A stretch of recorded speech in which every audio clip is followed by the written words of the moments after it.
Good morning বন্ধুরা। তো প্রতিদিনের মতো আবারও চলে এসেছি তোমাদের সামনে একটা নতুন ব্লগ নিয়ে। আশা রাখছি আজকের ব্লগটাও তোমাদের ভীষণ ভালো লাগবে।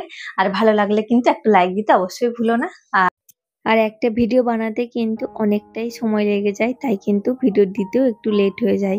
তো তোমরা যারা আমার ভিডিওটা দেখছো, তোমাদের কাছে একটাই অনুরোধ, একটা লাইক দিয়ে ভিডিওটি কন্টিনিউ করার চেষ্টা করবেন।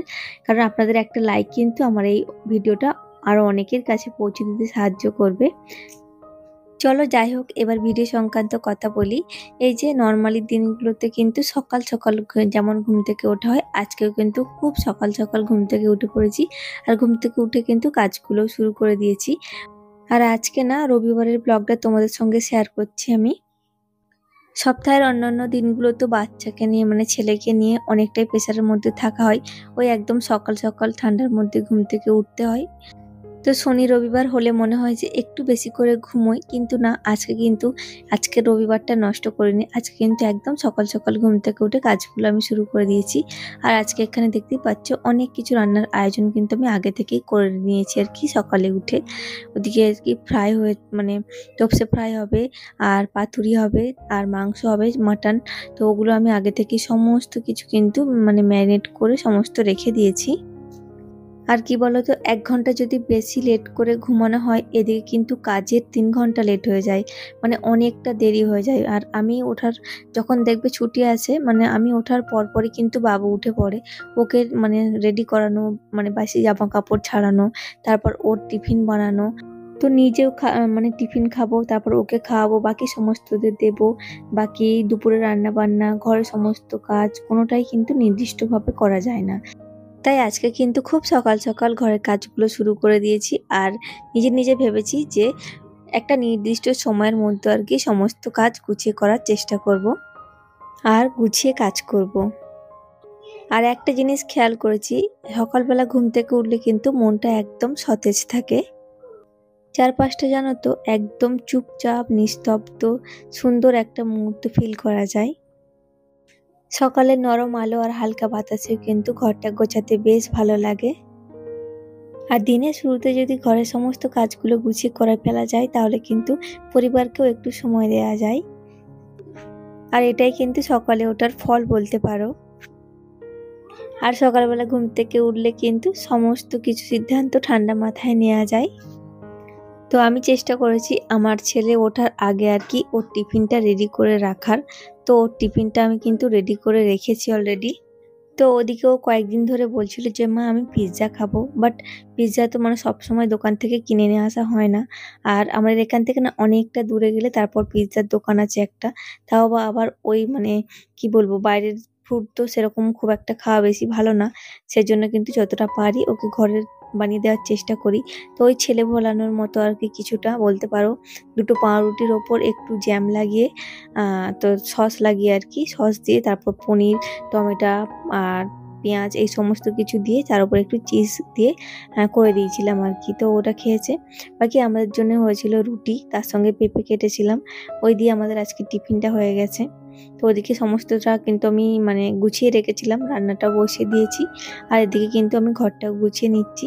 দুপুরে রান্নাবান্না কাজ মোটামুটি আমার শেষ হয়ে গেছে। আর এখন দেখতেই পাচ্ছ পাশে আমার কত জামা কাপড় রয়েছে, এইগুলোকে ভাঁজ করব, ভাঁজ করে জায়গা মতো রাখবো। আর আজকে না মানে রাত্রে একটা বিয়ে বাড়িও আছে। বিয়ে বাড়িটা হচ্ছে তোমাদের দাদা ভাইয়ের আর কি বন্ধুর। তো এখন বাজে রাত্রি ওই 9টার মতো। তো বাবুর যেহেতু এক্সাম চলছে, তো ওকে একটু পড়াতে বসেছিলাম। তারপর উঠে এই যে আমি এখন এসছি ওপরে। তো এখন একটু রেডি হব, যাব। তোমার দাদাভাই কিন্তু এখনো বাড়িতে ফেরেনি, ও ফিরবে ওই 10টা নাগাদ। তো বেরিয়ে গেছে। তো 10টার একটু আগে আর কি পৌঁছেছিল। তো আমি রেডি হই, তারপর হচ্ছে কি ও আসলেই কোনো রকম হাত পা ধুয়ে তারপর আমরা আর কি বেরোবো। আর আমাদের একটা মেয়েদের স্বভাব কি বলতে পারো, যতই শাড়ি থাক না কেন মানে কোথাও যাওয়ার সময় কিন্তু শাড়ি খুঁজে পাওয়া যায় না। তবে আমার খুব বেশি একটা শাড়ি নেই যদিও বা বলতে পারো, তাও যেগুলো আছে মোটামুটি ভালোই আছে। তো এ থেকে একটা পরবো ভাবছি, তো কোনটা নেব সেটাই বুঝতে পারছিলাম না। শেষমেশ একটা কিন্তু চুজ করেছি, চলো তোমাদের দেখাই কোনটা নিচ্ছি। এই যে এই শাড়িটা নিয়েছি, আর এই শাড়িটা আমাকে দিয়েছিল হচ্ছে আমার ননদ, মানে দিদিভাই দিয়েছিল। তো অনেক দিন হয়ে গেছে পরিনি, এই শাড়িটা আমি একবারই পরেছি আই থিঙ্ক। তো প্রত্যেকটা শাড়ি পাই আমি একবার করেই পরেছি, সেরকম কোথাও তো যাওয়া হয় না, সেজন্য কিন্তু শাড়ি খুব একটা ভাঙা হয় না, ওই শুধুমাত্র কেনাই হয় বলতে পারো। তো এই যে এই কালার শাড়িটা, মানে এটা আমাকে বাবু হওয়ার পরপরই দিয়েছিল, প্রায় অনেক বছর হয়ে গেল পরিনি। 7 বছর বাবু তো হয়ে গেছে, তো 7 বছরের শাড়ি, এটা প্রায় নতুনই আছে বলতে পারো। আমি কিন্তু একবার পরেছিলাম, জাস্ট আমার মানে বোনের হচ্ছে কার্তিক পুজো ছিল যখন, তখন এই শাড়িটা পরেছিলাম। তো কুচিটা একরকম আর এই গায়ের পাল্লুতে আর একরকম, কিন্তু শাড়িটা কিন্তু ফোনে কতটা ভালো লাগছে জানি না, বাট দেখতে কিন্তু খুব সুন্দর শাড়িটা। তো চলো ফাইনালি কিন্তু আমরা বিয়ে বাড়ি চলে এসেছি, পবিত্র ও অনন্যা এদের দুজনের আজকের বিবাহ।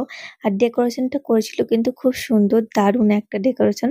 তো ভিতর মানে প্রচুর লোকজন ছিল, বাট আমরা যখন গেছি তখন কিন্তু স্টলে সমস্ত কিছু প্রায় শেষ বলতে পারো। আইসক্রিম ছিল, তার সঙ্গে ছিল কফি আর পকোড়া ছিল, বাট পকোড়া স্টল কিন্তু উঠে গেছিল আমাদের যেতে ওই 10টা 15 নাগাদ হয়ে গেছিল। তো দেখছি যে সন্ধ্যে থেকে মানে সমস্ত কিছু শেষ, ওদিকে কিন্তু মানে খাওয়ার জন্য লাইন দেওয়া হচ্ছিল। যেহেতু বাবুর পরীক্ষা ছিল আমরা ভাবছিলাম তাড়াতাড়ি আসবো সেই জন্য। আর দেখি কিন্তু বরমশাই দেখতেই পাচ্ছ বিয়েতে বসে গেছে, আর কত সুন্দর লাগছে।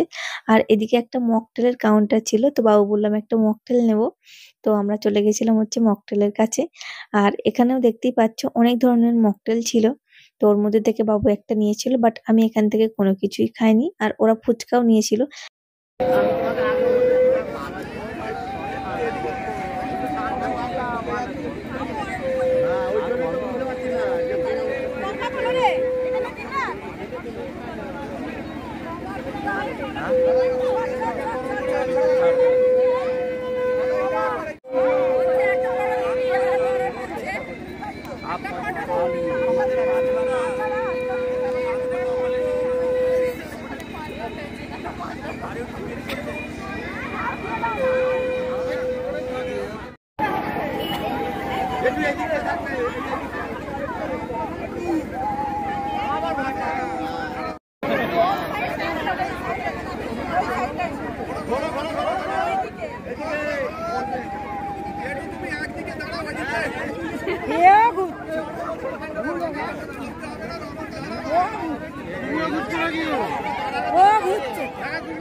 তো ওদিকে বিয়ে বাড়িতে মানে বিয়ে দেখতে দেখতে আমরা এদিকে খেতে বসে গেছিলাম, কারণ বাবুর যেহেতু এক্সাম ছিল, তো আমাদের একটু তাড়াতাড়ি ফিরতে হবে, সেজন্য কিন্তু পুরো বিয়েটা দেখতে পারলাম না। বাট ওদের দুজনকে নাকি মানে চাকিয়েছিল মালা বদল হওয়ার সময়, এটা আমার দেখার ভীষণ ইচ্ছে ছিল, বাট আমি কিন্তু দেখতে পাইনি, কারণ তোমার দাদাভাই বললো না চলো খেতে বসে যাই। তো তারপর চলে এসেছিলাম খাবার টেবিলে। প্রথমেই দেখতেই পাচ্ছ ফিশ ফিঙ্গার গরম গরম, তার সঙ্গে ছিল সস আর স্যালাড। আর খাবার দাবার গুলোও কিন্তু ছিল দারুণ। তো চলো খাওয়া দাওয়া সেরে আমরা কিন্তু চলে এসেছিলাম বাড়ি। আর বিয়ের নেক্সট পার্ট দেখার জন্য আমার চ্যানেলটা অবশ্যই সাবস্ক্রাইব করো। টাটা, পরে দেখা।